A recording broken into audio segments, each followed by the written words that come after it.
नमस्ते बच्चों, मैं हूं आपके साथ डॉक्टर ज्योति शर्मा, आपके साइंस टीचर, और आप सभी का स्वागत है विजेता चैनल पर। तो बच्चों, आज मैं आपके लिए जो लेसन लेकर आई हूं वो है धातु और अधातु, मेटल एंड नॉन मेटल्स। बच्चों, ये लेसन इतना इम्पॉर्टेंट क्यों है कि हम आज से अपने कक्षा 10 के सिलेबस के अंदर पढ़ रहे हैं। तो बच्चों, अगर मैं ये कहूँ कि धातु और अधातु नहीं होते यदि हमारे पर्यावरण में, तो मैं कह सकती हूँ कि हमारा जो ये जीवन था वो बिल्कुल असंभव था बच्चों पृथ्वी के ऊपर। आप पूछेंगे क्यों? तो भाई इसलिए कि हम जो सांस ले रहे हैं, हम जो चारों तरफ हमारे जो मेटल्स की बनी हुई बर्तन है, वाहन है, और जो सारी चीज़ें हैं, और सांस लेने में ऑक्सीजन जो आ रही है, हमारे कार्बन जो है, इतने सारे कार्बनिक यौगिकों से हम घिरे हुए पड़े हैं। तो अगर ये सारी चीज़ें न होती, मेटल्स और नॉन मेटल्स नहीं होते, तो हमारा जीवन भी पृथ्वी पर असंभव होता। तो आइए चलते हैं हम धातु और अधातु की तरफ। पाठ हमारा है ये 3। ठीक है बच्चों, तो अभी मैंने आपको जस्ट बताया कि धातु और अधातु में हम सबसे पहले अंतर पढ़ रहे हैं बच्चों, कि धातुओं में कौन से गुण होते हैं और अधातुओं में कौन से गुण होते हैं। तो फर्स्ट जो हम पढ़ रहे हैं वो है भौतिक गुण। अंतर भी कह सकते हैं, इनके भौतिक गुण भी कह सकते हैं हम। भौतिक गुण का मतलब होता है जिस तरह से वो हमें दिखावट, उनकी दिखावट कैसी है, किस तरह के वो दिखते हैं, हमें कौन से गुण होते हैं उनके अंदर, वो होते हैं भौतिक गुण। तो इन भौतिक गुणों को हमने एक लाइन के माध्यम से यहाँ पर खींच दिया है। तो ये क्वेश्चन धातु और अधातु में अंतर बताइए, या धातुओं की विशेषता लिखिए, या अधातुओं की विशेषता लिखिए, किसी भी तरह से आपसे पूछा जा सकता है बच्चों। ठीक है, तो हम शुरू करते हैं। धातु धातु जो होते हैं वो कठोर व चमकदार होते हैं।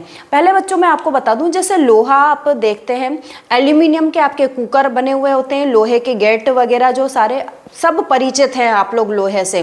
ठीक है, हमारे जो चारों तरफ की जो सारी चीज़ें हैं वो सब धातु ही होते हैं बच्चों। ठीक है, तो जो धातुएं होती हैं वो कठोर और चमकदार यानी कि लश्चरस होती हैं, और अधातुएं जो होती हैं वो अधिकतर द्रव व गैस होती हैं और चमक विहीन होती हैं।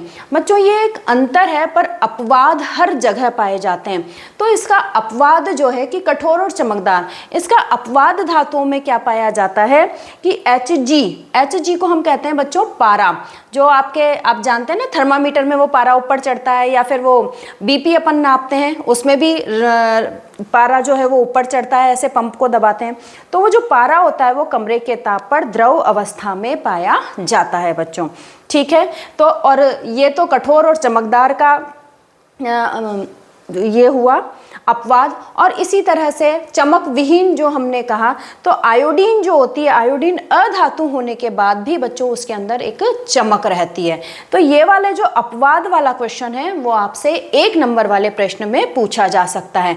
और ये वाला क्वेश्चन तो अधिकतर पेपर में पूछा गया है कि कौन सी धातु द्रव अवस्था में पाई जाती है कमरे के ताप पर। तो बहुत सिंपल है, Hg या पारा जो है वो कमरे के ताप पर द्रव अवस्था में पाया जाता है।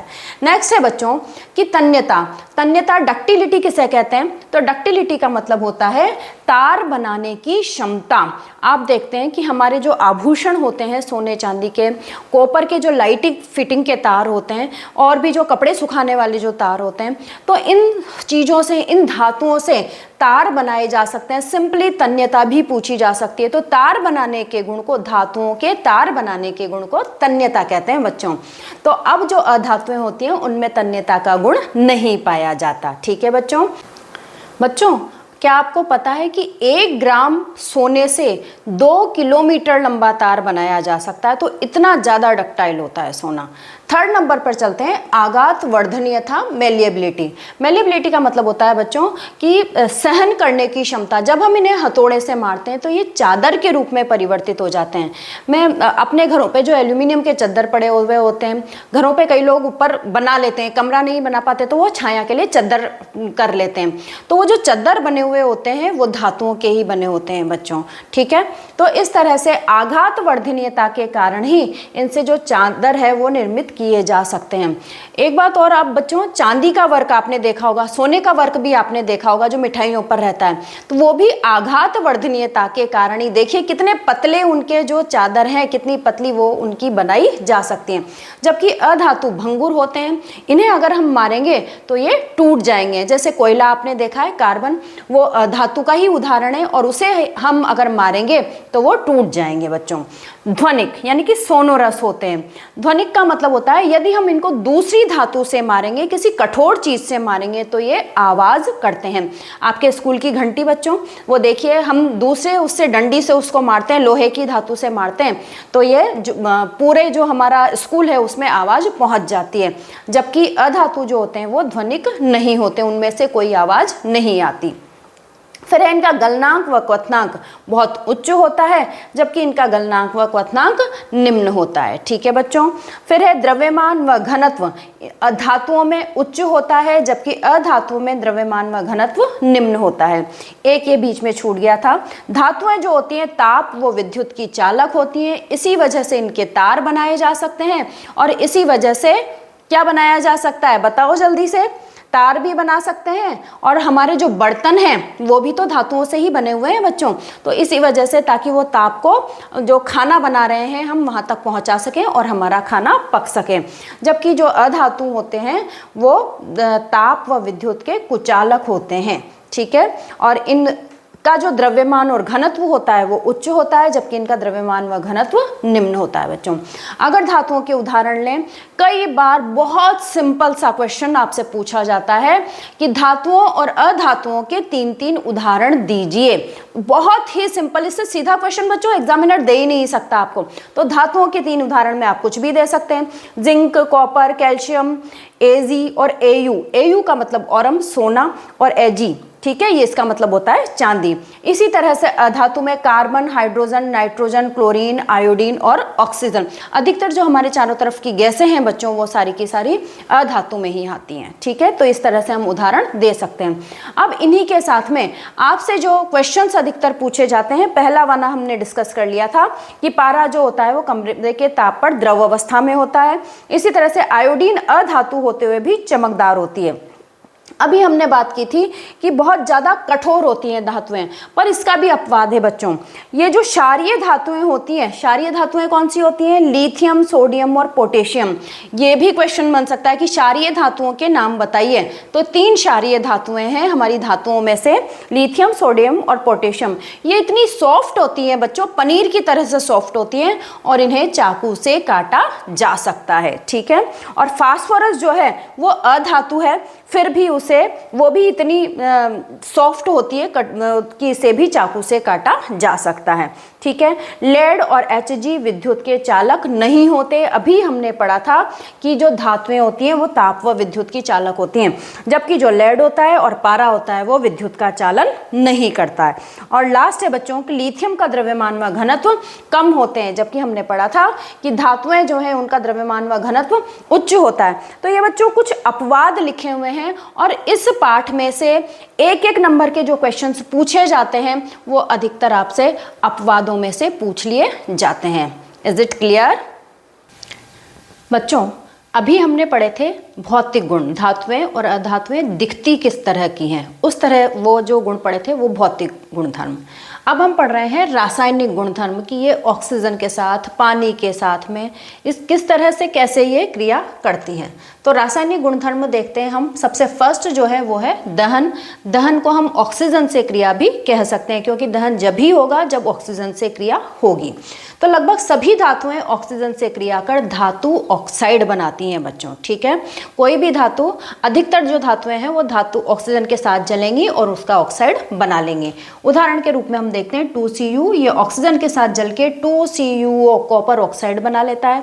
इसी तरह से 4Al + 3O2 2Al2O3 aluminium oxide बना लेता है। बच्चों ये इसको समीकरण को संतुलित करने के लिए यहाँ पर 4, 3, 2 इस तरह से लगाए गए हैं। ठीक है, अधिकतर जो धातु ऑक्साइड, ये जो धातु ऑक्साइड बने बच्चों, ये अधिकतर धातु ऑक्साइड जब हम इनको पानी में घोलते हैं तो ये अपना क्षारक बना लेते हैं। तो हम कह सकते हैं कि जो अधिकतर धातु ऑक्साइडों की जो प्रकृति होती है वो क्षारकीय होती है।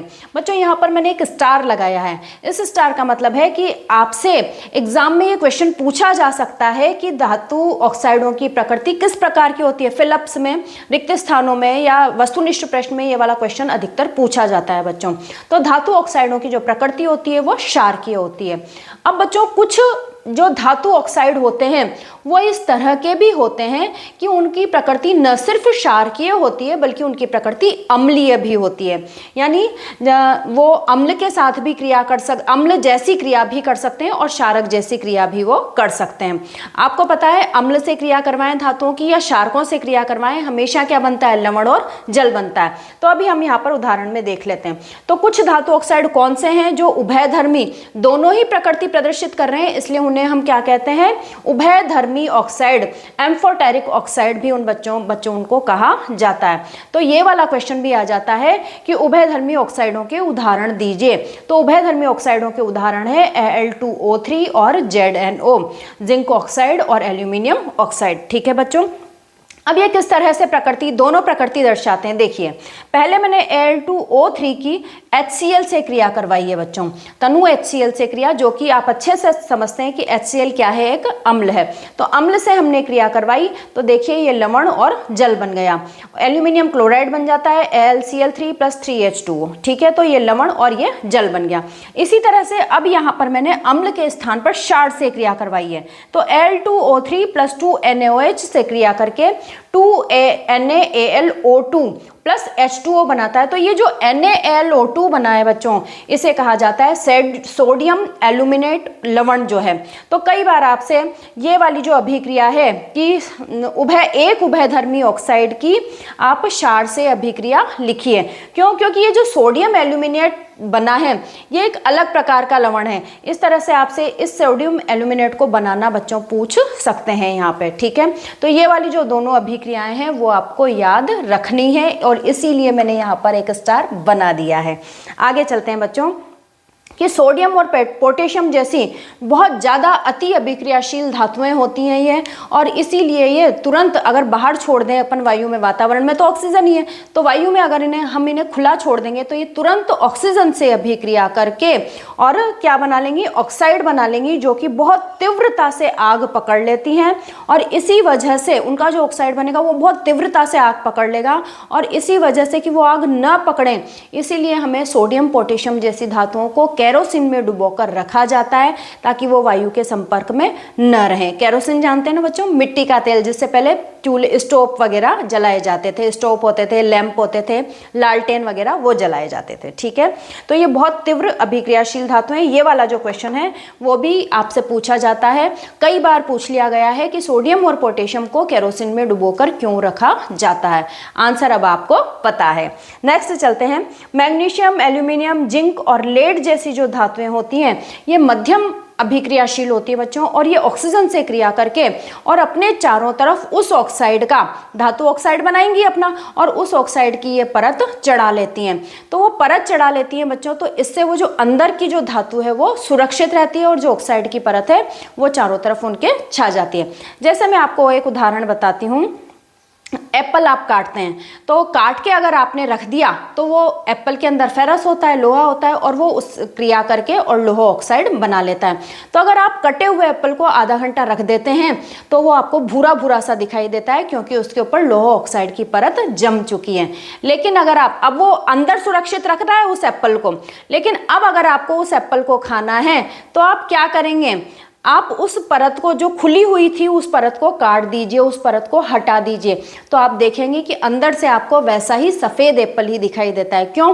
क्योंकि वो परत तो ऊपर चढ़ गई थी और अब वो उसको अंदर, उस ऑक्सीजन को अंदर जाने से रोक रही है। वो परत उसने ऊपर चढ़ा ली और वो अब अंदर के जो धातु है उसकी सुरक्षा कर रही है। ठीक है बच्चों, तो इस तरह से ये जो सतह पर ऑक्साइड की परत चढ़ जाती है तो यह परत इन धातुओं की पुनः ऑक्सीकरण से सुरक्षा करती है। नेक्स्ट है बच्चों कि एल्यूमिनियम पर मोटी ऑक्साइड की परत बनाने की प्रक्रिया एनोडीकरण कहलाती है, और एनोडीकरण करके उस पर रंग करके और आकर्षक वस्तुएं बनाई जाती हैं, जो कि आपके मकान निर्माण के समय में या फिर खिलौने बनाने में या आपके शोपीस बनाने में काम में ली जाती है। कई सारी एल्यूमिनियम की वस्तुएं आपने देखी होंगी शोपीस के रूप में। ठीक है बच्चों, तो यहाँ पर ये एनोडीकरण की प्रक्रिया आपसे पूछी जा सकती है।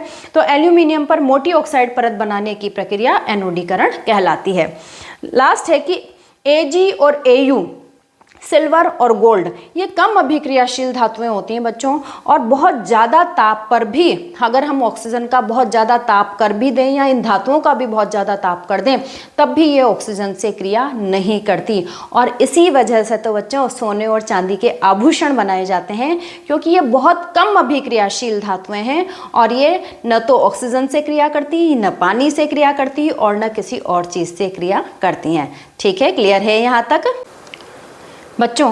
अभी हमने देखा था कि धातुएं जो होती हैं वो किस तरह से ऑक्सीजन से क्रिया करती हैं। अब अधातुओं का क्या बच्चों? तो जो अधातुएं होती हैं वो ऑक्सीजन से क्रिया करके अम्लीय या उदासीन ऑक्साइड बनाती हैं। वहाँ हमने देखा था कि कौन से ऑक्साइड बन रहे थे? क्षारकीय ऑक्साइड बन रहे थे, लेकिन यहाँ पर या तो अम्लीय ऑक्साइड बनते हैं या फिर उदासीन ऑक्साइड बनते हैं। देखते हैं बच्चों, जैसे हाइड्रोजन है, अधातु है, हाइड्रोजन ऑक्सीजन से क्रिया करके 2H2O बनाता है, जो कि आप जानते हैं कि उदासीन होता है। ठीक है, इसी तरह से कार्बन ऑक्सीजन से क्रिया करके कार्बन डाइऑक्साइड बनाता है, जो कि अम्लीय प्रवृत्ति का होता है बच्चों। ठीक है, तो इस तरह से यहाँ तक हमने ये देख लिया है कि धातुएं और अधातुएं जो होती हैं वो ऑक्सीजन से किस प्रकार से क्रिया करते हैं। सेकंड अभिक्रिया पर हम चलते हैं, जो कि धातुओं की जल से अभिक्रिया है बच्चों। ठीक है, तो जल के साथ क्रिया कर धातुएं धातु ऑक्साइड तथा हाइड्रोजन गैस देती हैं, और यदि धातु ऑक्साइड जल में घुलनशील हो तो वो अपना तुरंत जल से क्रिया करके और धातु हाइड्रोक्साइड बनाता है। देखते हैं बच्चों, जैसे मैग्नीशियम है, पानी से क्रिया करके मैग्नीशियम ऑक्साइड बना रहा है और H2 बना रहा है। तुरंत ये मैग्नीशियम जो ऑक्साइड बना वो पानी में घुलनशील था, इसलिए वो तुरंत पानी में, पानी था ही सही हमारे पास में, पानी से क्रिया करके वो आगे MgOH whole twice plus H2 और प्लस उष्मा मैग्नीशियम हाइड्रोक्साइड बच्चों यहाँ पर बन जाता है। आपकी बुक में जो अभिक्रिया लिखी हुई है उसमें इस MgO को, ये जो बीच में बनता है, इसे गायब कर रखा है, तो ये जो अभिक्रिया है वो इसी तरह से सीधी दी हुई है, लेकिन आपके समझने के लिए मैंने इसे यहाँ पर बीच में डाल दिया है कि भाई पहले तो मैग्नीशियम धातु जो है वो धातु ऑक्साइड बनाएगी, उसके बाद वो धातु ऑक्साइड यदि जल में घुलनशील होगा तो वो आगे तुरंत क्रिया करके और अपना हाइड्रोक्साइड बना लेगा। ठीक है बच्चों, अब सोडियम और पोटेशियम जैसी जो अति अभिक्रियाशील धातुएं हैं वो ठंडे जल के साथ ही क्रिया कर लेती हैं। इनकी क्रियाशीलता अलग अलग होती है बच्चों, कोई ठंडे जल से, कोई गर्म जल से, कोई भाप से, और कोई किसी भी तरह से क्रिया नहीं करता। तो ये तो इतनी ज़्यादा क्रियाशील होती हैं, अभी पहले भी हमने देखा था ऑक्सीजन के संपर्क में भी, और यहाँ पर भी हम देखते हैं कि ठंडे जल से ही क्रिया करके ये अपने हाइड्रोक्साइड, हाइड्रोजन गैस व ऊष्मा देती हैं, और ऊष्मा इतनी अधिक होती है कि हाइड्रोजन तुरंत प्रज्वलित हो जाती है। इसी वजह से इसे पानी में डुबोकर भी नहीं रखा जा सकता बच्चों, क्योंकि वो पानी से तुरंत क्रिया कर लेगी और हाइड्रोजन जो गैस बनेगी उसे तुरंत जला देगी, तो कहीं पर भी आग लगने का खतरा होता है। देखिए, सोडियम ने पानी से क्रिया करी तो ये बीच का मैंने बना दिया है, सोडियम ऑक्साइड बनता है और हाइड्रोजन गैस बनती है। सोडियम ऑक्साइड तुरंत जैसे ही बनता है वैसे ही वो पानी से क्रिया करके 2NOH सोडियम हाइड्रोक्साइड में और H2 और ऊष्मीय ऊर्जा में परिवर्तित हो जाता है। ये जो अभिक्रियाएं होती हैं बच्चों वो ऊष्माक्षेपी अभिक्रियाएं होती हैं, यानी कि जिसमें ऊष्मा उत्सर्जित होती है, और यहाँ पर ऊष्मा इतनी ज़्यादा उत्सर्जित होती है, इतनी ज़्यादा मात्रा में, कि वो इस हाइड्रोजन को जला देती है और आग लगने का खतरा बना रहता है। इसी अभिक्रिया को, ये जो मैंने तोड़कर लिखा हुआ है, इसी अभिक्रिया को इस तरह से सिंपल वे में डायरेक्ट ये NO2O ना बना करके सिंपल वे में इस तरह से भी लिखा जा सकता है, जैसा कि आपकी बुक में लिखा हुआ है। 2Na + 2H2O 2NaOH बन जाता है, हाइड्रोजन गैस बन जाती है और ऊष्मीय ऊर्जा बन जाती है। ठीक है बच्चों, अब नेक्स्ट जो है कैल्शियम और मैग्नीशियम जैसी धातुएं होती हैं वो ठंडे जल से अभिक्रिया नहीं करती, वो गर्म जल से अभिक्रिया करती हैं और धातु हाइड्रोक्साइड व हाइड्रोजन गैस उत्पन्न करती हैं। धातु हाइड्रोक्साइड क्यों बनेगा? क्योंकि वो पानी से क्रिया, आगे जो ऑक्साइड बनेगा वो पानी से क्रिया कर लेगा, इस वजह से। तो कैल्शियम की क्रिया लिखिए, कैल्शियम प्लस 2H2O। यहाँ पर मैंने ये बीच वाली जो अभिक्रिया थी, बीच वाला स्टेप जो था वो गायब कर दिया है। तो कैल्शियम की 2H2O से क्रिया करवा के CaOH बनता है कैल्शियम हाइड्रोक्साइड, और साथ में पानी बन जाता है। ठीक है बच्चों, तो इस अभिक्रिया में, और यहाँ पर ऊष्मा उत्पन्न नहीं होती है। देखिए ये मध्यम अभिक्रियाशील धातुएं हैं, तो ये गर्म ठंडे जल से भी क्रिया नहीं कर रही है, ये गर्म जल से क्रिया कर रही है, और यहाँ पर ऊष्मा भी उत्पन्न नहीं हो रही है। ऊष्मा उत्पन्न नहीं हो रही तो ये ऊष्माक्षेपी अभिक्रियाएं नहीं है बच्चों। तो इस अभिक्रिया में हाइड्रोजन जो गैस है वो नहीं जलेगी, और हाइड्रोजन हमें ऐसे ही प्राप्त हो जाएगी। तो जो हाइड्रोजन गैस होती है वो धातुओं की सतह पर चिपक जाती है, और धातुओं की सतह पर चिपक जाएगी। आपको पता है कि गैसें जो होती हैं वो हल्की होती हैं, और धातुएं तो भारी होती हैं, कठोर होती हैं। तो धातुएं अभी तक तो नीचे बैठी हुई थी भारी होने के कारण जल में, लेकिन जैसे ही हाइड्रोजन गैस उनके ऊपर चिपकती है, बुलबुले जाकर उस पर चिपकने लगते हैं, वैसे ही वो जो गैस होती है वो उसको हल्का बना देती है, और जो धातुएं कैल्शियम और मैग्नीशियम जैसी जो धातुएं होती हैं वो पानी के ऊपर तैरने लगती हैं। बच्चों ये वाला क्वेश्चन आपसे पूछा जा सकता है कि जब पानी से क्रिया करती हैं कैल्शियम और मैग्नीशियम धातुएं, तो वो थोड़ी देर बाद ऊपर क्यों तैरने लगती हैं। आपको समझ में आ गया होगा कि भाई वो हाइड्रोजन गैस बनाती है, और हाइड्रोजन गैस उन पर चिपक जाती है और उसे वो हल्का बना देती है, जिससे वो पानी में तैरने लगती हैं। ठीक है, अगला है कि एल्यूमिनियम, फेरस, जिंक जैसी जो धातुएं होती हैं वो भाप के साथ क्रिया कर ऑक्साइड व हाइड्रोजन देती हैं। अब ये तो भाई ठंडे पानी से भी क्रिया नहीं कर रही और गर्म पानी से भी क्रिया नहीं कर रही, किससे क्रिया कर रही है? भाप से अभिक्रिया कर रही है। तो भाप से अभिक्रिया कर रही है, और वही ऑक्साइड व हाइड्रोजन। अब देखिए यहाँ पे बच्चों, यहाँ ऑक्साइड लिखा हुआ है, हाइड्रोक्साइड नहीं लिखा हुआ। ऑक्साइड ही क्यों लिखा? क्योंकि भाई ऑक्साइड वो पानी में घुलनशील नहीं है। जो ऑक्साइड पानी में घुलनशील होगा वही तो हाइड्रोक्साइड बनाएगा। अब ये ऑक्साइड हमें ऐसे ही मिलता है क्योंकि ये पानी में घुलनशील है ही नहीं। ठीक है, तो इसीलिए यहाँ पर हमें सिर्फ ऑक्साइड मिलेगा।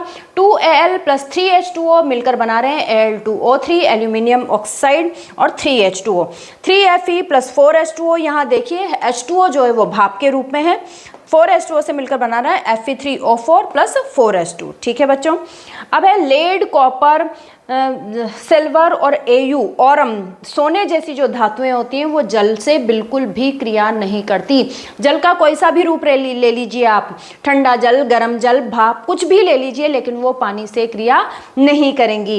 इसीलिए फिर से मैं वही बात कहूँगी, इसीलिए सोने और चांदी के आभूषण बनाए जाते हैं, और आप देखिए सालों साल पहनते रहने पर भी वो खराब नहीं होते। अब आ जाते हैं बच्चों, ये सारी जो अभिक्रियाएं पढ़ी हमने वो सारी थी धातुओं के बारे में। अधातुओं का क्या? अधातुएं जल से बिल्कुल भी अभिक्रिया नहीं करती, कुछ अपवादों को छोड़कर। इस पूरे लेसन में कुछ ना कुछ अपवाद आपको हर जगह मिलेंगे, तो एक दो अपवादों को छोड़कर जो अधातुएं हैं वो पानी से अभिक्रिया नहीं करती हैं। एम आई क्लियर बच्चों? चलिए बच्चों, लेट्स मूव अहेड। अब है नेक्स्ट धातुओं की अम्लों से क्रिया। तो धातुएं जो होती हैं वो तनु अम्लों से क्रिया करके लवण व हाइड्रोजन गैस बनाती हैं। जैसे 2Na लिया, सोडियम लिया, ये तनु HCl से क्रिया करके 2NaCl प्लस H2 गैस बना रही है। इसी तरह से जिंक जो होता है वो 2HCl तनु से क्रिया करके, तनु HCl से क्रिया करके ZnCl2 प्लस H2 गैस बनाता है। बच्चों ये जो HCl और H2SO4 हैं, इनसे तो क्रिया आसानी से तनु वालों से हो जाती है, लेकिन HNO3 से क्रिया जो होती है वो कोई धातु ही कर पाती है। अब क्यों कर पाती है कुछ कुछ धातुएं ही क्रिया, कि जब धातुएं HNO3 से क्रिया करती हैं तो हाइड्रोजन गैस उत्सर्जित नहीं होती, क्योंकि HNO3 एक प्रबल ऑक्सीकारक है। ऑक्सीकारक समझते हैं ना बच्चों, ऑक्सीजन को जोड़ने वाला। तो प्रबल ऑक्सीकारक है जो उत्पन्न हाइड्रोजन को ऑक्सीकृत करके पानी में परिवर्तित कर देता है, और स्वयं नाइट्रोजन के किसी भी ऑक्साइड में जैसे N2O, NO, NO2 में परिवर्तित हो जाता है। ठीक है बच्चों, इसलिए कुछ कुछ धातुएं ही HNO3 से क्रिया कर पाती हैं, नहीं तो ज़्यादातर धातुएं HNO3 से क्रिया नहीं करती। कॉपर का देखते हैं, कॉपर जो है HNO3 के साथ, तनु HNO3 है, बिल्कुल बहुत तनु HNO3 के साथ करके कॉपर नाइट्रेट बना लेता है, CuNO3 होल ट्वाइस 2NO2 और प्लस 2H2O। इसी प्रकार मैग्नीज व मैग्नीशियम भी हैं, वो अति HNO3 अति तनु HNO3 के साथ में क्रिया करके हाइड्रोजन गैस देते हैं। ठीक है बच्चों, एक आपके जो आ जाता है वो एक्वारेजिया या रॉयल वाटर या अम्लराज के नाम से भी आपसे क्वेश्चन पूछा जाता है और अधिकतर पूछा जाता है कि अम्लराज क्या होता है या रॉयल वाटर किसे कहते हैं। तो जब हम 3 अनुपात सांद्र HCl और 1 अनुपात सांद्र HNO3 का मिलाते हैं तो ये बहुत ज़्यादा प्रबल धधकता हुआ ये द्रव हो जाता है और इसे ही अम्लराज या रॉयल वाटर या एक्वारेजिया कहा जाता है बच्चों। और बहुत हार्ड जो धातुएं होती हैं, सोना, प्लेटिनम वगैरह, उन धातुओं को पिघलाने में इस एक्वारेजिया का उपयोग किया जाता है। ठीक है बच्चों, अब आ जाते हैं अधातु। अधातु अम्लों के साथ क्रिया नहीं करते, लेकिन अपवादों को छोड़कर कुछ अधातुएं हैं जो क्रिया कर लेती हैं। नेक्स्ट है कि अन्य धातु लवणों के साथ अभिक्रिया। धातु एक है और अन्य धातु लवण कोई और धातु का लवण है, उसके साथ क्रिया होगी तो क्या होगा कि इस अभिक्रिया में अधिक अभिक्रियाशील धातु अपने से कम अभिक्रियाशील धातु को उसके यौगिक के विलयन या गलित अवस्था से विस्थापित कर देती है। बच्चों याद है आपको, हमने लेसन 1 पढ़ा था रासायनिक अभिक्रियाएं और उनके प्रकार वाला जो लेसन था उसमें विस्थापन अभिक्रिया था। वहां पर भी हमने यही बात कही थी कि जो अति क्रियाशील धातु होगी वो कम क्रियाशील धातु को विस्थापित कर देगी, स्वयं उसके स्थान पर चली जाएगी। देखते हैं, मैग्नीज जो है वो कॉपर सल्फेट के विलयन के साथ क्रिया करके मैग्नीशियम सल्फेट बना लेता है और कॉपर धातु जो रहती है वो अकेली रह जाती है। अर्थात यहाँ पर हम क्या कह सकते हैं कि जो ये मैग्नीशियम धातु है वो कॉपर की तुलना में अधिक क्रियाशील है। यदि बच्चों अगर ऐसा हो जाए कि यहाँ पर कम अभिक्रियाशील धातु होती तो फिर क्या वो अभिक्रिया होती? क्या नहीं। अगर कम अभिक्रियाशील धातु होती तो वो अभिक्रिया आगे बढ़ ही नहीं पाती, क्योंकि वो जो है वो उसको छोड़ता ही नहीं। तो जब वो छोड़ता ही नहीं तो वो उसके साथ कैसे जुड़ जाता? ठीक है, तो यदि धातु कम अभिक्रियाशील होगी तो क्रिया ही नहीं होगी। ठीक है बच्चों, क्लियर है यहाँ तक? बच्चों अभी हमने देखा कि कोई धातु बहुत ज़्यादा अभिक्रियाशील है और कोई धातु बहुत कम अभिक्रियाशील है। जैसा कि हम अभी बार बार पढ़ रहे थे विभिन्न अभिक्रियाओं में कि ऑरम और सिल्वर जो होता है वो तो किसी से अभिक्रिया करता ही नहीं है। तो फिर हम कैसे पता लगाएं, उन्हें किस ढंग से जमाएं कि हमें उनकी अभिक्रियाशीलता का पता चले? तो वैज्ञानिकों ने बच्चों इसी बात को खोजने के लिए कि कौन सी धातु कितनी अभिक्रियाशील है, विभिन्न प्रयोग करके सक्रियता श्रेणी दी और उसी के आधार पर इन धातुओं को जमाया। तो सक्रियता श्रेणी होती क्या है? तो सक्रियता श्रेणी वह सूची है जिसमें धातुओं की क्रियाशीलता को अवरोही क्रम में विकसित किया गया है। बच्चों देखिए इस तरह से ये बहुत सारी धातुएं लिखी हुई हैं। इसमें सबसे अधिक जो अभिक्रियाशील धातुएं वो सबसे ऊपर है, बीच में कम अभिक्रियाशील धातुएं, मध्यम अभिक्रियाशील धातुएं हैं और जो सबसे नीचे देखिए Ag और Au आ गए ना दोनों सबसे नीचे।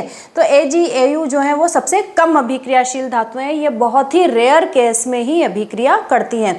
तो इस अभिक्रिया इस सक्रियता श्रेणी के आधार पर हम कह सकते हैं कि देखिए सोडियम और पोटेशियम जो हर चीज में आगे थे, ऑक्सीजन से जल्दी से क्रिया, पानी से जल्दी से क्रिया, अम्लों से जल्दी से क्रिया, यहाँ तक कि हम इनसे इतना डरते हैं कि हम इन्हें खुले में ऑक्सीजन में भी नहीं छोड़ सकते, नहीं तो ये आग लगा देंगे। तो ये सबसे ज्यादा अभिक्रियाशील माने जाते हैं। मैग्नीशियम, एल्यूमिनियम, जिंक, फेरस ये मध्यम अभिक्रियाशील माने जाते हैं और Hg, Ag और Au ये जो है क्योंकि हम इनके आभूषण ही बनाते हैं बच्चों, इसी वजह से कि ये किसी से भी क्रिया नहीं करते। ठीक है बच्चों, अब हमारे पास आती है कि धातुएं और अधातुएं जो होती हैं वो इतनी क्रिया ही क्यों करती हैं, हम इन्हें पढ़ ही क्यों रहे हैं?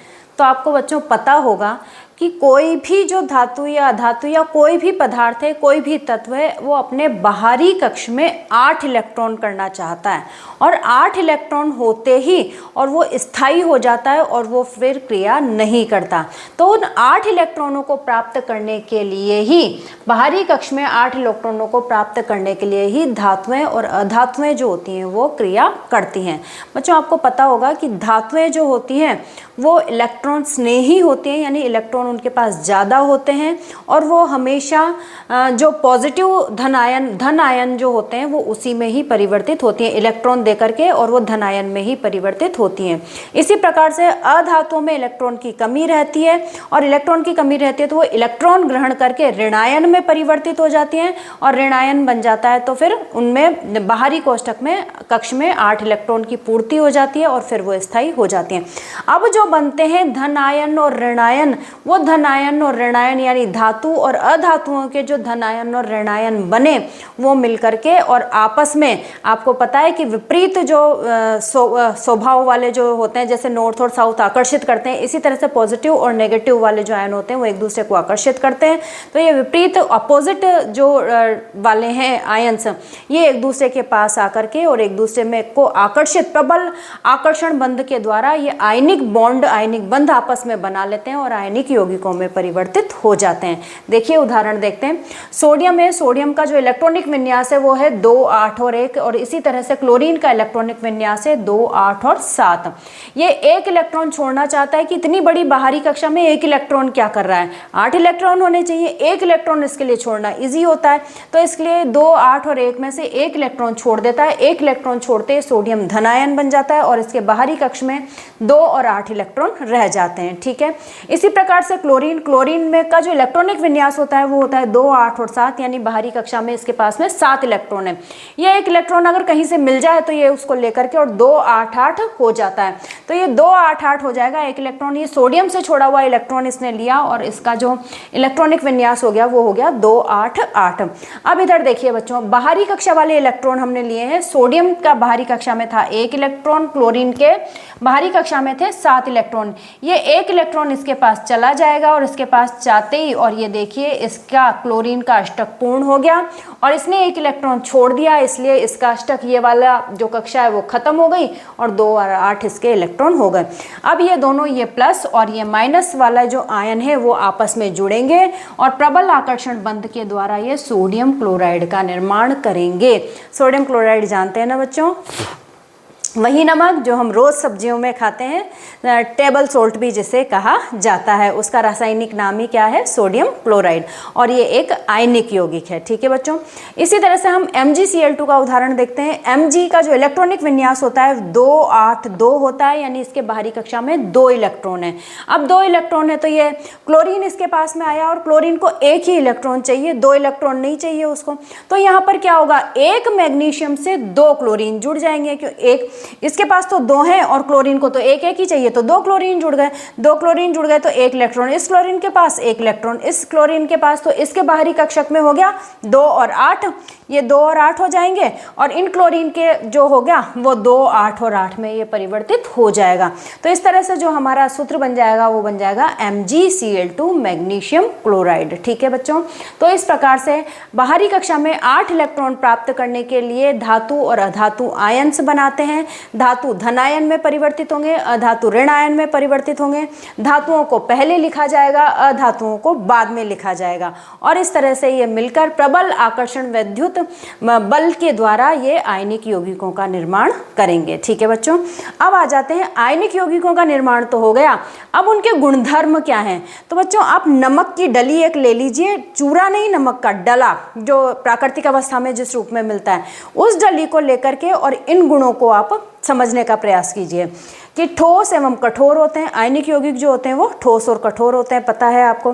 भंगुर प्रकृति के होते हैं, उस नमक के डले पर अगर आप एक पत्थर से मारें तो वो टूट जाएगा, तभी तो उसको पूरा पीस कर ही तो नमक बनाया जाता है जो हमारा टेबल सॉल्ट कहलाता है।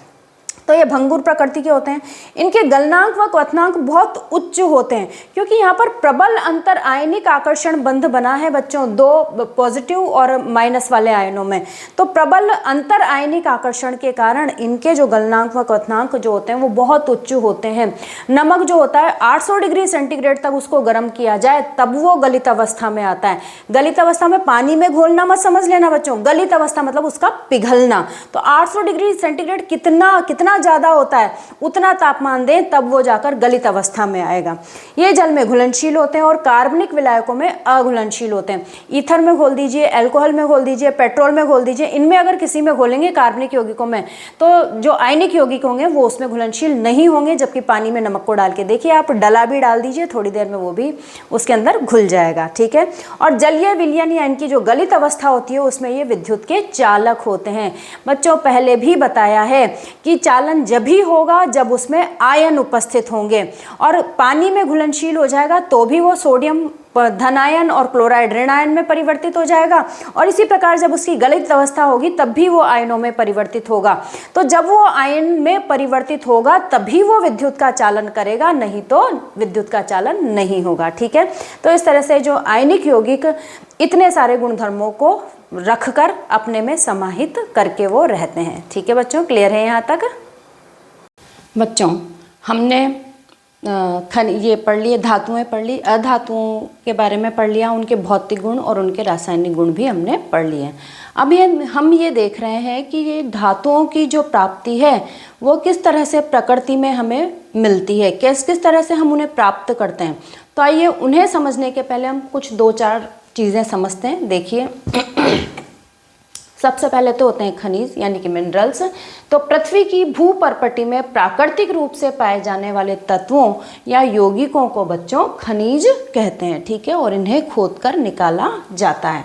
और प्रकृति में स्वतंत्र अवस्था में मिलने वाली धातुएं कौन सी हैं? जो किसी से भी क्रिया नहीं करेंगी। अभी हमने पढ़ा था कि जो सबसे निम्न अभिक्रियाशील धातुएं होती हैं वो किसी से भी क्रिया नहीं करती। तो किसी से भी क्रिया नहीं करती तो वो कैसे मिलेंगी? वो स्वतंत्र रूप से मिलेंगी। तो कौन कौन सी धातुएं हैं स्वतंत्र रूप से मिलने वाली? Ag, Au यानी सिल्वर, सोना, कॉपर और प्लेटिनम, जो कि बहुत महंगी धातुएं होती हैं जिनसे अधिकतर आभूषण बनाए जाते हैं। ये तीनों चीज़ें तो इनसे आभूषण बनाए जाते हैं, और ये निम्न अभिक्रियाशील धातुएं हैं और स्वतंत्र अवस्था में ये प्रकृति में हमें मिलती हैं। ठीक है बच्चों, ये वाला जो क्वेश्चन है, ये दोनों ही क्वेश्चन जो हैं बल्कि मैं कहूँगी एक्चुअली कि ये तीनों चारों जो लाइनें हैं ये आपसे रिक्त स्थान में या फिर वस्तुनिष्ठ प्रश्नों में 1-1 नंबर के पूछ लिए जाते हैं। कई बार जब वो एग्जामिनर को बहुत सिंपल पेपर बनाना होता है तो वो यही क्वेश्चन दे देते हैं, खनिज किसे कहते हैं, या स्वतंत्र अवस्था में पाई जाने वाली धातुओं के नाम लिखिए, या जिंक, फेरस और लेड किस अवस्था में पाए जाते हैं, गैंग किसे कहते हैं। तो इस तरह से हर चीज़ इंपॉर्टेंट होती है बच्चों, तो आप ध्यान से इनको पढ़ते चलिए। अगर आपको समझ में आ रहा है तो सब्सक्राइब कीजिए, लाइक कीजिए और शेयर कीजिए।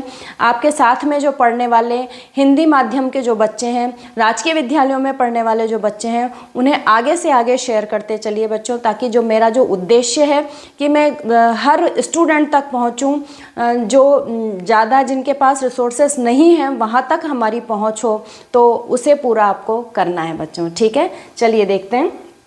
अब जो है मध्यम क्रियाशील हमने धातुएं पढ़ी थी, कौन कौन सी थी? जिंक, लोहा, लेड। ये मुख्यतः किस रूप में मिलती है? ऑक्साइड, सल्फाइड या कार्बोनेट के रूप में पाए जाते हैं। प्रकृति में जो ये मिल रही है खनिजों के रूप में, तो ये हमें ऑक्साइड, सल्फाइड या कार्बोनेट के रूप में मिल रही हैं। अब गैंग किसे कहते हैं? तो ये जो खनिज हमें मिल रहे हैं, खनिजों के जो अयस्क हमें मिल रहे हैं, उनमें मिट्टी, रेत और भी बहुत सारी गंदगियाँ होती हैं बच्चों, तो उन्हें ही हम, उन अशुद्धियों को ही गैंग कहा जाता है। ठीक है।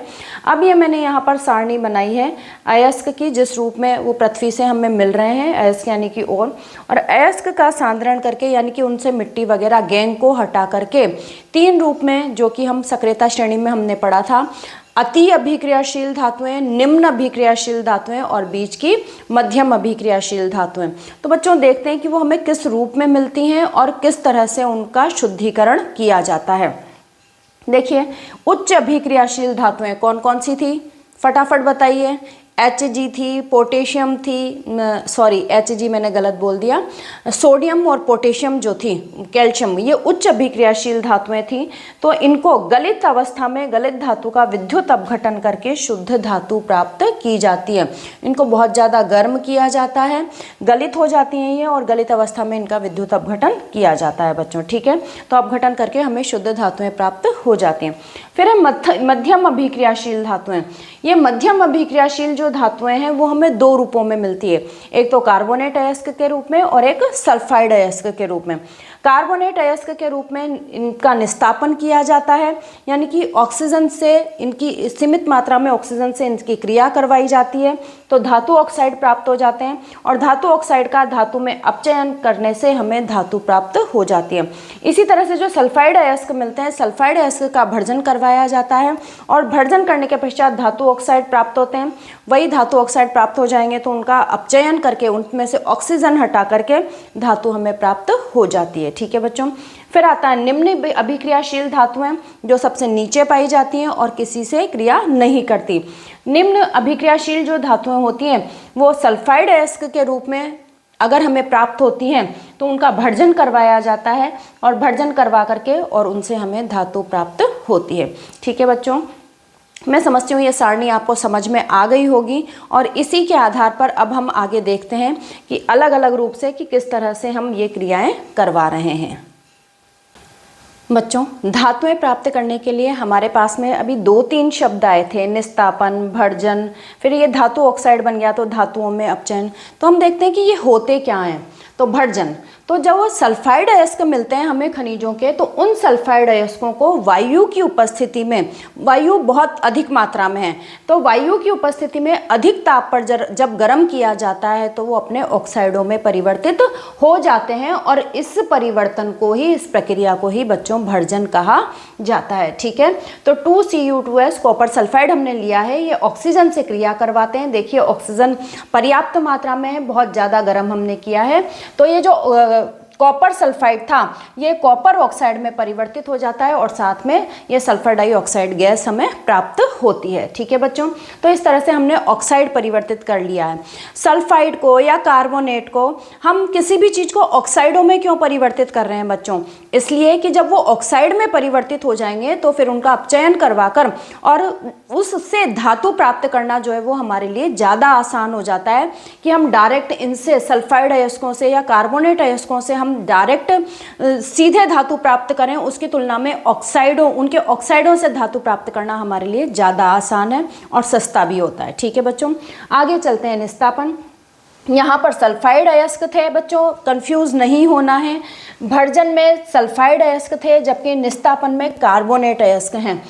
भर्जन के अंदर वायु जो है वो पर्याप्त मात्रा में थी और यहाँ पर जो ऑक्सीजन है, वायु है, वो बिल्कुल कम मात्रा में, सीमित मात्रा में है। यही इनका अंतर होता है, बाकी दोनों में ही फिर हमें ऑक्साइड प्राप्त हो जाते हैं। तो इसकी डेफिनेशन देख लेते हैं कि कार्बोनेट अयस्क को सीमित वायु में अधिक ताप पर गर्म करने से ऑक्साइड में जो परिवर्तन है ये प्रक्रिया ही निस्तापन कहलाती है। ठीक है बच्चों, देखिए समीकरण, ZnCO2 जिंक कार्बोनेट लिया है, बहुत अधिक ताप पर मैंने गर्म किया है वायु की उपस्थिति में, तो जिंक ऑक्साइड में परिवर्तन हो गया और कार्बन डाइऑक्साइड गैस जो है वो निकल गई। ठीक है बच्चों, अब हमें सल्फाइड था या कार्बोनेट था, हमें उनके ऑक्साइड मिल चुके हैं। अब हम क्या करेंगे, उन ऑक्साइडों से भी धातु कैसे प्राप्त करनी है हमें?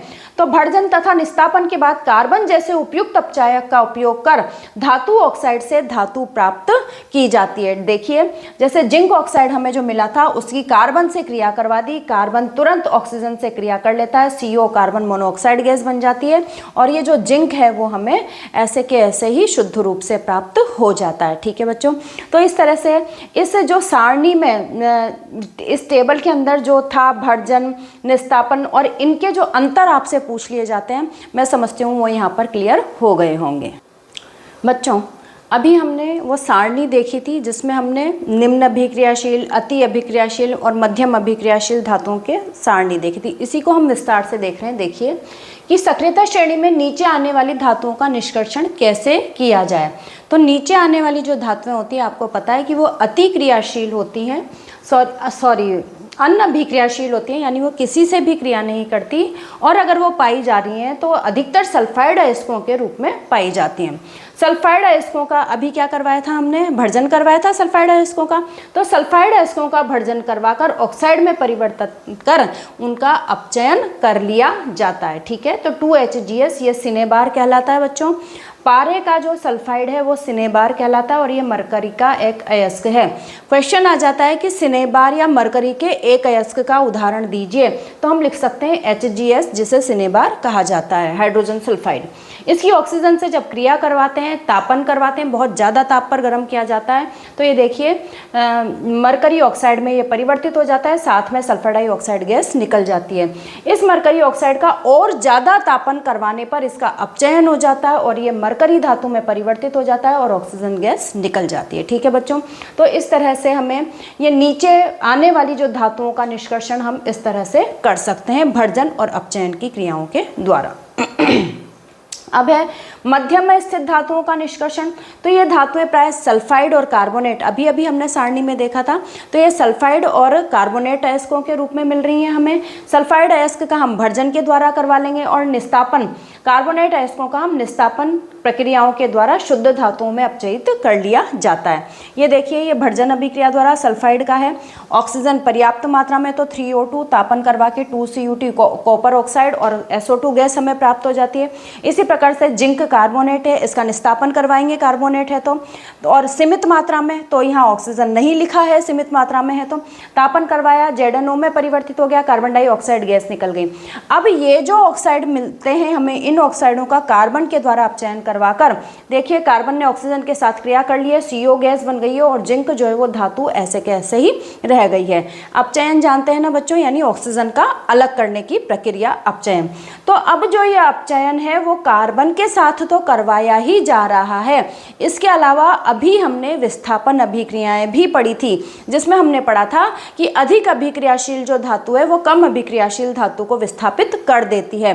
तो उन विस्थापन अभिक्रियाओं का उपयोग करके भी बच्चों यहाँ पर हम अपचयन की विधि को पूर्ण कर लेते हैं। ठीक है, और ये जो अभिक्रियाएं होती हैं वो ऊष्माक्षेपी होती हैं, इनमें काफ़ी मात्रा में ताप निकलता है, ऊष्मा निकलती है। इस वजह से जो धातुएं हमें प्राप्त होंगी वो धातुएं हमें द्रव अवस्था में, गलित अवस्था में प्राप्त होती हैं। बच्चों, इसी तरह की एक अभिक्रिया का उपयोग थर्मेट अभिक्रिया है, और इस थर्मेट अभिक्रिया में जो आयरन ऑक्साइड है उसकी एल्यूमिनियम से क्रिया करवाकर शुद्ध आयरन प्राप्त किया जाता है और ये एल्यूमिनियम ऑक्साइड प्राप्त हो जाता है और साथ में ही ऊष्मा हमें प्राप्त होती है। इस थर्मेट अभिक्रिया का उपयोग रेल की पटरी तथा मशीनी पुर्जों की दरारों को जोड़ने के लिए किया जाता है, क्योंकि वहाँ पर भी तो किसी मजबूत धातु की आवश्यकता है। तो ये हमें द्रव अवस्था में प्राप्त होंगी और द्रव अवस्था में प्राप्त होंगी तो उन दरारों को वो पूरा कर देंगी, उनकी जो मजबूत कर देंगी उनको। ठीक है, उनके बीच में जा कर के। तो इस तरह से आपसे एग्जाम्स में थर्मेट अभिक्रिया पूछ ली जाती है, जिसको आपको लिखना है और इस समीकरण को भी आपको वहाँ पर लिखना है।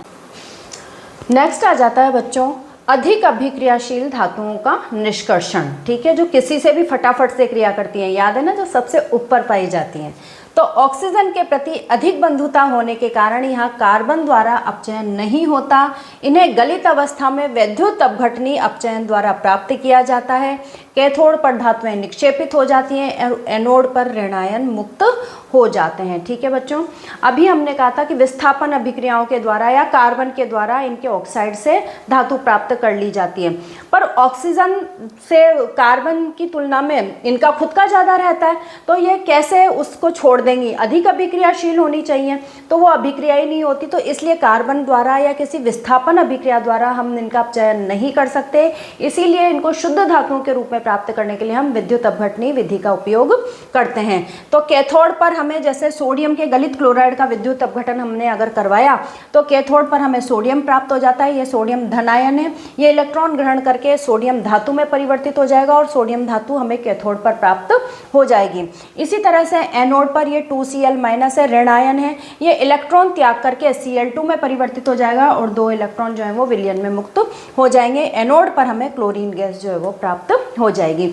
तो इस तरह से जो अधिक अभिक्रियाशील धातुएं होती है, सोडियम, पोटेशियम, कैल्शियम, इनका जो हम करवाते हैं विद्युत अपचयन, विद्युत अपघटन, उसके द्वारा इनको शुद्ध धातु में प्राप्त कर लिया जाता है। सारणी में भी आपने देखा था, ठीक है। अब बच्चों इस तरह से जो हमें धातुएं प्राप्त होती है अपचयन करवाने के बाद में, तीनों ही तरह की जो धातुएं हैं, अधिक अभिक्रियाशील, कम अभिक्रियाशील या मध्यम अभिक्रियाशील, तो ये जो धातुएं प्राप्त होती है वो हमें शुद्ध रूप में प्राप्त नहीं होती। अब शुद्ध रूप में प्राप्त करने के लिए क्या किया जाए साहब, कि शुद्ध रूप में प्राप्त करने के लिए इनका विद्युत अपघटनी परिष्करण करवाया जाता है। तो विद्युत अपघटनी परिष्करण कैसे करवाएंगे, ये देखिए, एक इस तरह से व्यवस्था करते हैं हम लोग। उसी का आप लोग जानते हैं, कई बार हम पढ़ चुके हैं, जिन धातुओं को शुद्ध के रूप में हम कैथोड, जिसको ऋण से जोड़ते हैं वो कैथोड हो कहलाती है, जिसको प्लस वाले से जोड़ा जाएगा वो एनोड कहलाएगा। तो एनोड पर हम अशुद्ध धातु वाला, जो हमें शुद्ध करना है, जो हमें प्राप्त हुआ है, उस अशुद्ध धातु को रखते हैं, और कैथोड के रूप में हम शुद्ध धातु के लिए पतली एक जो प्लेट है वो वहाँ पर लगा देते हैं, शुद्ध धातु की होनी चाहिए वो। इसी से संबंधित हमने हमेशा कहा कि विद्युत अपघटन जब भी करवा रहे हैं तो उसी से संबंधित हमें लवण लेना होता है। तो यहाँ पर हमने कॉपर लिया था, तो उसी से संबंधित लवण हमने कॉपर सल्फेट का ले लिया, कोई सा भी लवण हम ले सकते हैं, तो कॉपर सल्फेट का विलयन हमने यहाँ पर ले लिया है, ठीक है। अब हम की को ऑन करते हैं तो हम ये देखते हैं कि थोड़ी देर में ये जो विलयन था कॉपर सल्फेट वाला, उससे कॉपर निकल के, कॉपर आयन निकल के इस कैथोड पर इकट्ठे होने लगते हैं। कैथोड पर क्यों इकट्ठे होंगे बच्चों, आपको पता है कि जो धन आवेशित होते हैं, और धातुएं जो होती हैं वो धन आवेशित होती हैं, और धन आवेशित होंगे उनके आयन, तो वो किस पर, कैथोड पर ही तो जाकर इकट्ठे होंगे।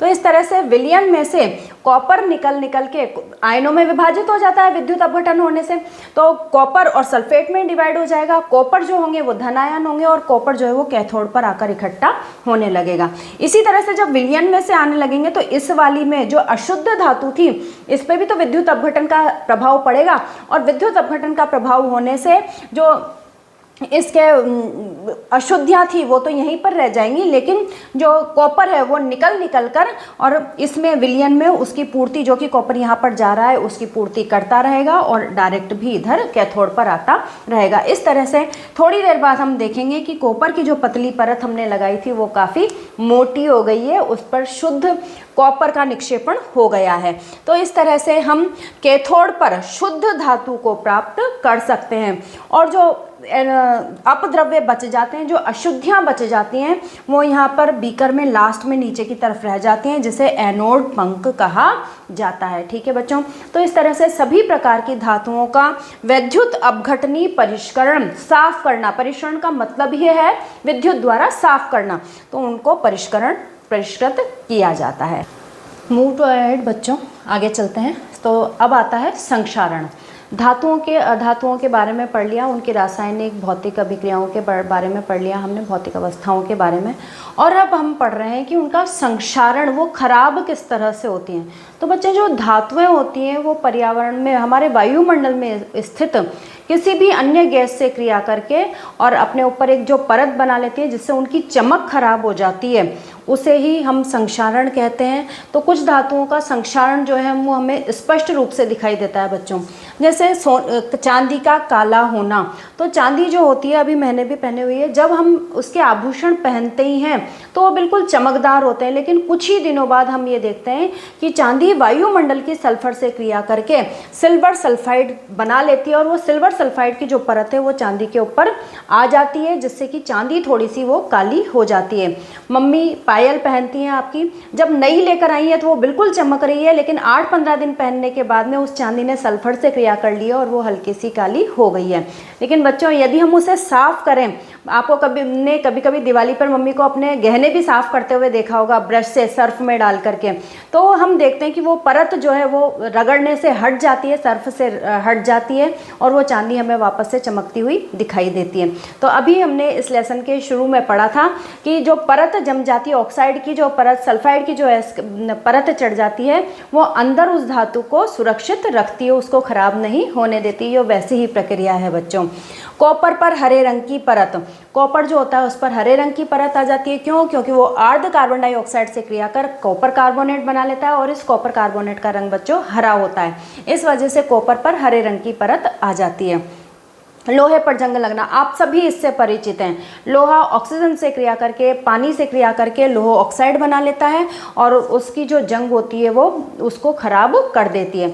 तो अब बच्चों, अब इन सारी चीज़ों से सुरक्षा के लिए कि हमारी वस्तुएं खराब न हो, जंग तो लोहे को खा ही जाती है, वो तो बिल्कुल खराब कर देती है लोहे को, वो सुरक्षा प्रदान नहीं करती लोहे की परत के ऊपर। तो इस तरह से हमारी जो इतनी महंगी धातुएं हैं, इतने परिश्रम के बाद हमने उन्हें प्राप्त किया है, तो उन्हें हम कैसे सुरक्षित कर सकते हैं? तो सुरक्षित रखने के लिए बहुत सारे उपाय हैं। पेंट कर दिया जाता है, उनके ऊपर ग्रीस लगा दिया जाता है, तेल लगाकर। आपके घर के दरवाजे अगर बारिश में खटर खटर बोलने लग जाते हैं तो पापा मम्मा उनके ऊपर तेल लगा देते हैं, तो उनकी जो आवाज़ है वो कम हो जाती है। यशद लेपन करके, यशद लेपन क्या होता है बच्चों? कि लोहे की वस्तुओं पर जिंक की परत चढ़ाना।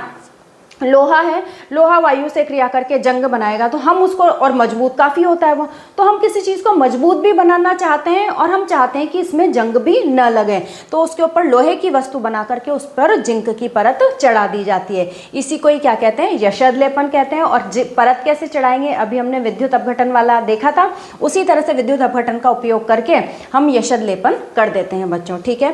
फिर है क्रोमियम लेपन। क्रोमियम लेपन आप जानते हैं, आपके साइकिलों में जो चमकते हुए रहते हैं, गाड़ियों में जो चमकती हुई चीज़ें आपको पार्ट्स उनके मिलते हैं, उनमें लोहे की वस्तुएं बनाकर उनके ऊपर क्रोमियम की परत चढ़ा दी जाती है। एनोडीकरण करके और मिश्र धातु बना करके, एक धातु में कई सारी धातुएं मिला करके हम इनकी जो मूल धातुएं होती हैं उनकी सुरक्षा कर सकते हैं और उनके गुणधर्म भी बढ़ा सकते हैं। अब मिश्र धातुओं को डेफिनेशन के रूप में देख लेते हैं कि किसी भी शुद्ध धातु में अन्य धातु या अधातु, धातु भी मिला सकते हैं और अधातु भी मिला सकते हैं, अन्य धातु या अधातु मिलाने से बने यौगिक को मिश्र धातु कहते हैं। मिश्र धातु के गुण मूल धातु से अलग व विशेष हो जाते हैं बच्चों, ठीक है। कुछ मिश्र धातुएं आपसे एग्जाम में पूछ ली जाती हैं, तो वो मिश्र धातुएं किन किन से मिलकर बन रही हैं और क्या क्या हैं, ये आपको याद रखना है बच्चों। तो पहली जो मिश्र धातु है वो है स्टेनलेस स्टील। आप रोज अपने रसोई में सारे जो अधिकतर बर्तन हैं वो स्टेनलेस स्टील से ही बने हुए हैं। उसमें लोहा होता है, 0.05% कार्बन मिला करके इसे मजबूती प्रदान की जाती है। लोहा जो होता है बच्चों वो काफ़ी सॉफ्ट धातु है, तो अगर इसमें 0.05% हम कार्बन मिला देंगे तो वो थोड़ा सा हार्ड हो जाता है। तो लोहे में कार्बन मिलाकर, निकल मिलाकर और क्रोमियम मिलाकर, ये तीनों चीज़ें मिलाकर लोहे को किस में बदल दिया जाता है? स्टेनलेस स्टील में बदल दिया जाता है। और हमारे जो सारे बर्तन हैं वो सब स्टील के ही बने हुए होते हैं बच्चों, ठीक है। सोल्डर, सोल्डर का उपयोग, ये सोल्डर कैसे बनाया जाता है? सीसा, पीबी और एसएन टीन को मिलाकर के सोल्डर बनाया जाता है। और सोल्डर का उपयोग विद्युत तारों की वेल्डिंग के लिए, जहाँ पर विद्युत तार टूट जाते हैं उनकी वेल्डिंग करने के लिए अगर काम हो तो सोल्डर का उपयोग किया जाता है। कांसा, कॉपर और एसएन टीन को मिलाकर के कांसा बनाया जाता है। और पीतल, कॉपर और जिंक को मिलाकर के पीतल बनाया जाता है। बच्चों, आप कांसे और पीतल में थोड़ा से कंफ्यूज हो सकते हैं। तो ये देखिए कांसा, ये मेरे पास एक दीपक है, तो ये कांसे का बना हुआ है, ये थोड़ा सा गोल्डन कलर पे आ जाता है, ठीक है। ये तो हुआ कांसा और हमारे पास में ये हुआ पीतल। अंदर से देखिए आप, बाहर से तो स्टील है, वही डबल ज़्यादा इसको मजबूत बनाने के लिए बाहर से तो ये स्टील है और अंदर से आपको दिख रहा होगा पीतल दिखाई दे रहा है। तो कई लोग जो पीतल का पानी पीना चाहते हैं, पीतल का जो पानी होता है वो बहुत, कांसे का जो पानी होता है वो बहुत अच्छा माना जाता है, इसलिए कॉपर ताम्र वाला पानी पीते हैं कई लोग, तो इसीलिए इसको, इस जग को इस ढंग से बनाया गया है बच्चों। तो कांसा जो होता है वो कॉपर और टीन से मिलकर बना होता है और पीतल जो होता है वो कॉपर और जिंक से मिलकर बना होता है। इससे इनकी जो मजबूती होती है और इनके जो गुण होते हैं वो बदल जाते हैं बच्चों। तो मिश्र धातुएं और इनके जो ये उदाहरण हैं, ये चारों आपको बहुत अच्छे से याद रखने हैं, अधिकतर एग्जाम्स में पूछे जाते हैं। फिर है कि अगर कोई मिश्र धातु में Hg पारा अगर एक धातु है तो ऐसे जो मिश्र धातु होगी उसे हम अमलगम कहेंगे। क्वेश्चन आ जाता है अमलगम किसे कहते हैं, तो ऐसी मिश्र धातु जिसमें एक धातु पारा है उसे ही अमलगम कहते हैं। शुद्ध सोना बच्चों आप जानते हैं, पढ़ते आ रहे हैं, शुद्ध सोना जो होता है वो 24 कैरेट का होता है, लेकिन वो बहुत सॉफ्ट होता है, उससे आभूषण नहीं बनाए जा सकते, बनाएंगे भी तो वो तुरंत टूट जाएंगे। तो शुद्ध सोने में हम क्या मिलाते हैं, या तो सिल्वर मिलाते हैं और या फिर कॉपर मिलाते हैं। तो सिल्वर और कॉपर मिलाकर उसको मजबूती प्रदान की जाती है, उसे थोड़ा सा हार्ड बनाया जाता है और फिर उसके आभूषण बनाए जाते हैं। तो जो 24 कैरेट वाला सोना है वो अब कितने कैरेट में बदल जाता है, वो अब बदल जाता है 22 कैरेट में। तो आभूषण जो बनाए जाते हैं, अगर आपसे क्वेश्चन ये पूछा जाए कि आभूषण कितने कैरेट सोने के बनाए जाते हैं, तो आप कहेंगे 22 कैरेट सोने के बनाए जाते हैं। और आपसे ये पूछा जाए कि शुद्ध सोना कितने कैरेट का होता है, तो शुद्ध सोना 24 कैरेट का होता है। ठीक है बच्चों, तो इस तरह से ये पूरा हमने लेसन को, जो कि हमारा था नाम धातु अधातु मेटल एंड नॉन मेटल्स, इस पूरे लेसन को हमने कवर किया है। पूरे अच्छे से आपको समझ में आया होगा, मैं उम्मीद करती हूँ। मैंने इसके लिए बहुत शोध कार्य करके आपके लिए मैं ये लेसन लेकर आई हूँ। उम्मीद करती हूँ कि आप आगे से आगे अपने दोस्तों में, रिश्तेदारों में, हिंदी माध्यम में पढ़ने वाले बच्चों में, राजकीय विद्यालयों में पढ़ने वाले बच्चों में, और जहाँ पर भी आपको उचित लगता है कि इन लोगों को इनसे फ़ायदा, इस वीडियो से फ़ायदा मिल सकता है, वहाँ पर इसे शेयर कीजिए, लाइक कीजिए, सब्सक्राइब कीजिए। आप सभी का बहुत बहुत धन्यवाद बच्चों।